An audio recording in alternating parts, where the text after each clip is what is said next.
kayo? Today is Thursday. Thursday na ngayon mga alam. Yan, ang bilis ng panahon, ng araw. Ito, pamalengke na ako mga lab.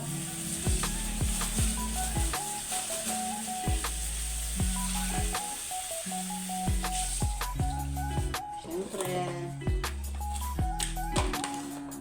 wala tayong ginagawa. Ito yung routine natin na araw-araw, di ba mga lab? Ito, bumili ako ng sigangin ng pork. Naman pag kapag karne, yung mga apo ko, masarap silang kumain. Kaya nakapamalengke na kayo.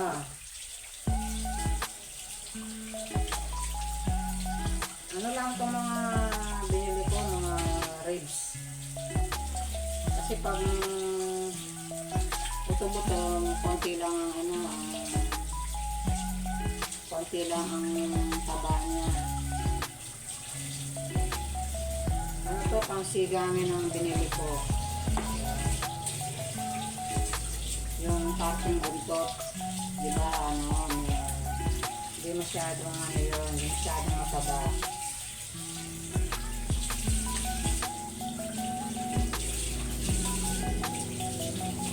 So, nililinis ko muna bago ko ilagay sa ref.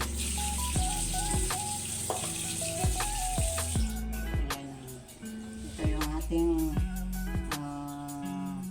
pangsigang. Yan, pork pangsigang. Isang araw na lang natin po.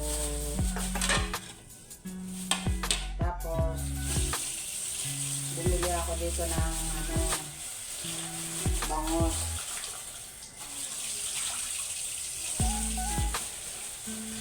Bahala ng mga lab kung piprito ko to o paksiw. Yun lang naman ang kasi yung mga apo ko, lalo na yung kuleyo ko, hindi kumakain ng paksiw. Ewan ko ba doon sa bata niya. Yung prito, basta prito, kumakain sila.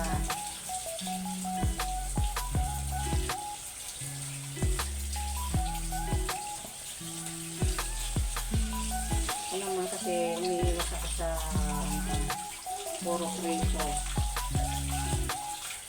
Ito, pinahiwa-hiwa ko na yung bangos. Kulang ko lang 1 kilo to mga lab, 170. Kulang 220 ang kilo.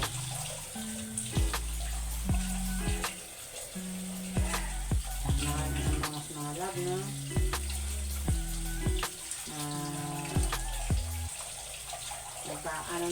sumasabay na rin sa presyo ng karne.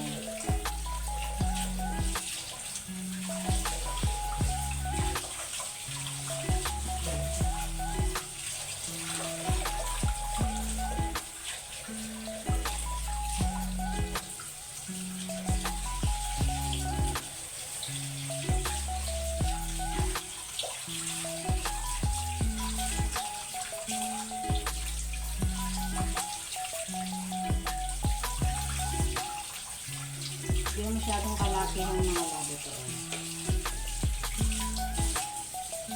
Kulang straight. Ang kulang na medyo straight part.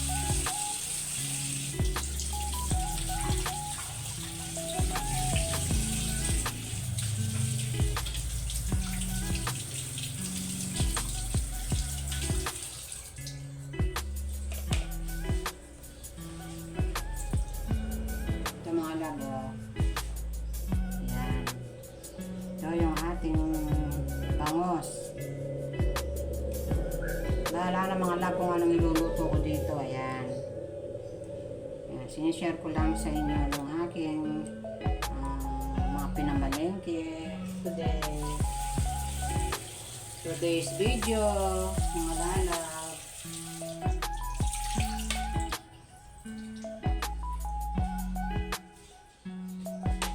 Tapos bumili na rin ako ng mga pansahog ko. For today's video, ito ang ating mga lulutuin, mga lalab. Ito, ang ating karne. Yan.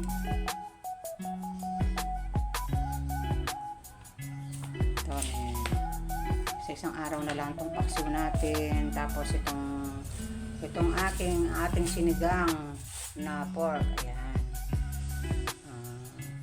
Lulutuin natin today. Ayan. Ito, mga lalab. Ito, magsasaing na tayo dito sa rice cooker. Ayan. Dito ko na lang isasalang kasi bukas na lang dun sa anaking dirty kitchen dun sa ulingan. Ayan. May palalambutin akong karne bukas doon. Kaya dito na lang ako dito ko na lang sasalang yung ating kanin. Ayan.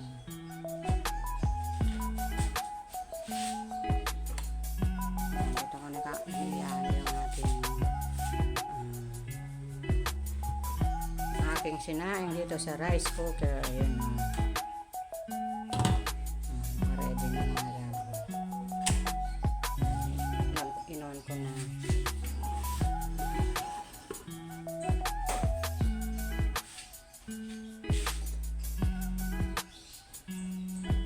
Nagsalang na lang ako dito sa aking mga labo. Bukas ko na lang iluluto yung aking sinabawan, sinigang na pork. Bukas na lang yun, mga lalab. Kasi kahapon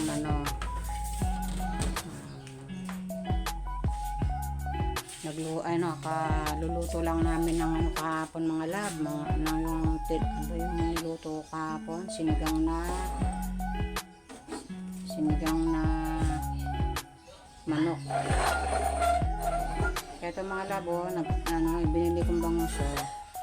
Niluto ko na lang siya ng paksiw. Ayan, kumukulo na siya. Kaya nilagyan ko ng ampalaya. Ayan, malinis yung kamay ko, mga lab, nagugas ako. Ayan, ito yung ating paksiw na bangos. Ayan. Para madali ang luto, mga labo. Kasi kakakain lang nila ng manok kahapon, kaya isda muna ang lulutuin ko ngayon. Hello, mga lalab. So, gagawa tayo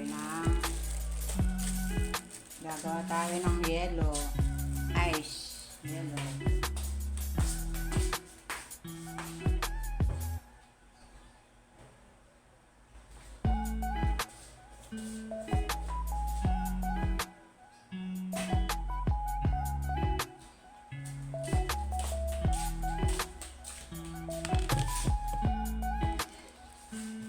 Pantinda lang namin ito, panggamit lang namin ito, mga lab. Yung yelong inaano namin.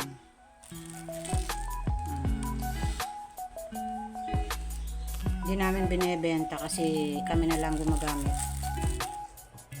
At maliit lang kasi yung freezer ko eh.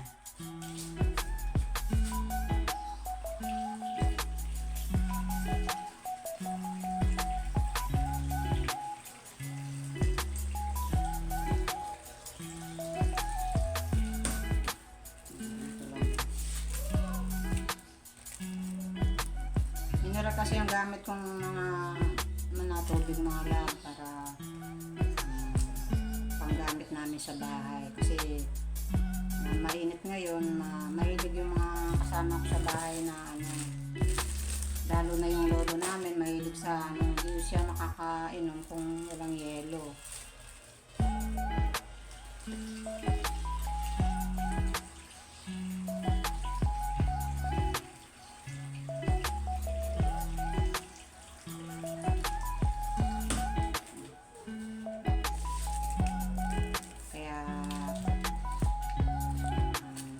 gumagawa na lang kami ng yelo namin kaysa sa bibili ka pa sa iba. May rep naman kami, diba? Kaya ito, gumagawa na lang kami pang sariling gamit.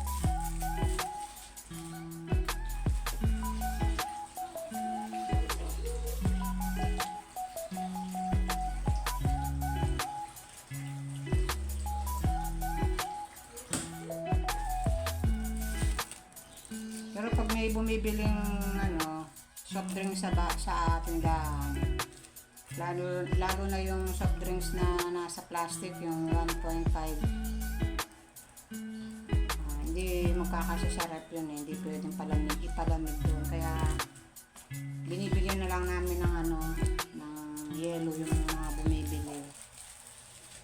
Libreng yelo.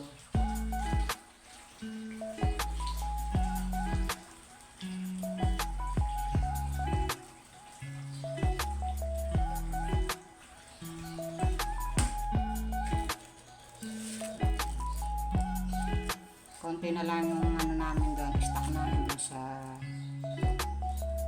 rep. Kaya kailangan kung kukunti na lang, gagawa na ulit kami para hindi kami maubusan.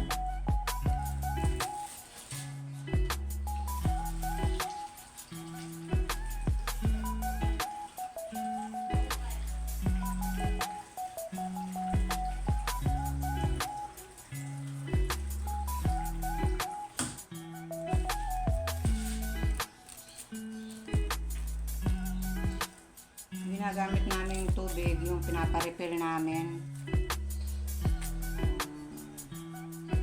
Isa ng 5 galon, hindi umaabot ng 1 linggo. Malakas kami sa tubig.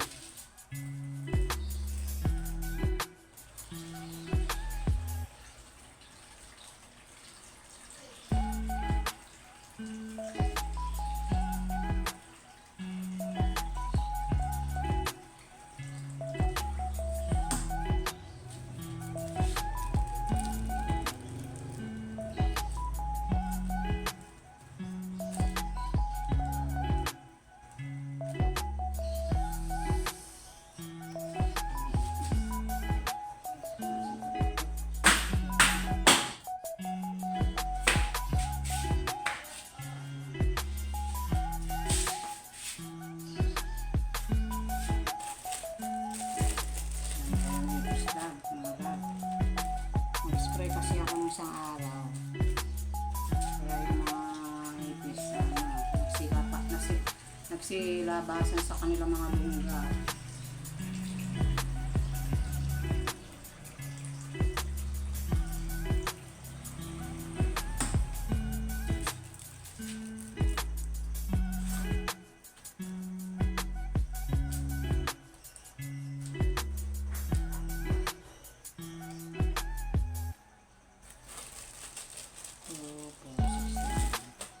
Mga 10 na balot ang gagawin ko.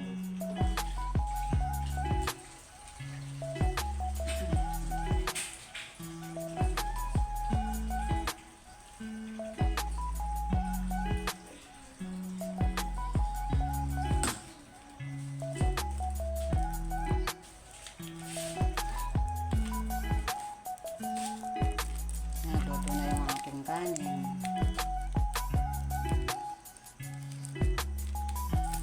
Luto na ako ng aking sinaing. Ayan.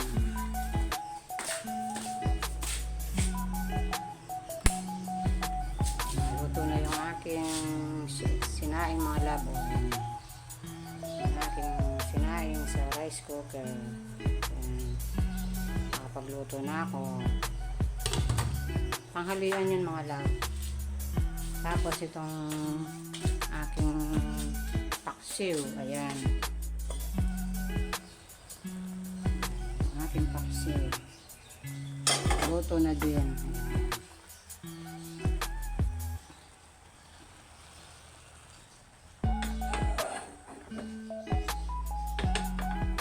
Luto na rin yung aking paksiw. Ayan.